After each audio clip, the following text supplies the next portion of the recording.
Alright guys, we have been talking about the developer tools from the beginning. So what exactly are developer tools? Most of the browsers comes with developer tools to inspect the elements on a page. It helps us to see all the CSS properties that have been applied on an element and also let us know where the element is exactly sitting in the HTML document. Alright, to open a developer tool on a page, if we right click on the page, we get lot of options.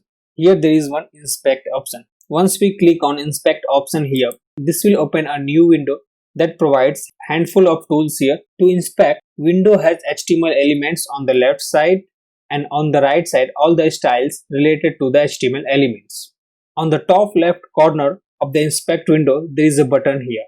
If we click this button, we can select any element on our page. If I click this element here, we can see that that element is selected and all the styles of that element has been revealed on the right side of the inspect window. So similarly, if I click this button once again, then we can select this box also. Now we can see here that this div is selected. All the properties and values that we have applied in CSS has revealed here.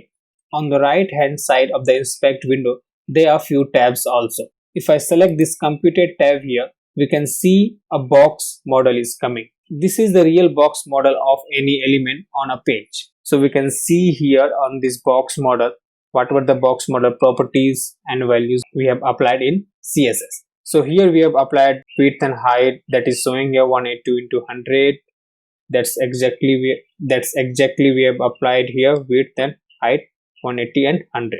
Then there comes padding, that is 20 px, and border and margin. So whatever the values we have applied here in CSS, we can see those exact value on this box model. The developer tools are one of the frequently used tools by the developer.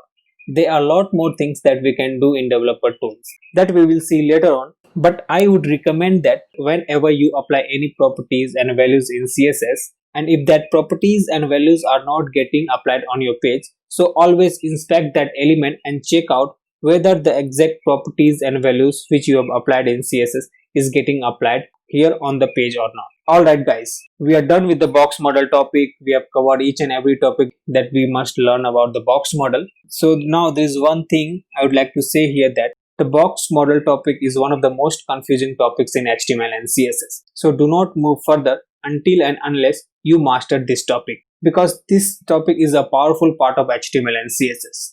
If we have better knowledge of the box model, then the rest of the topic will be easy for us to pick up.